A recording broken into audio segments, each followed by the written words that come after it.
આપનું નામ જણાવો. પ્રભાતભાઈ વિંચોડા. શું છે આખી ઘટના?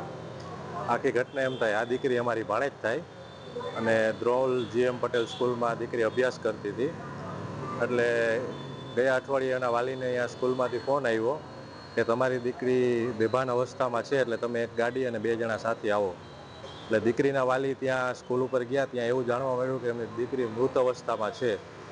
હવે આ ઘટના ક્યારે બની એનો ચોક્કસ સમયગાળો હજી સુધી તંત્ર દ્વારા વાલીને સાચી હકીકત જાણ કરવામાં આવી નથી.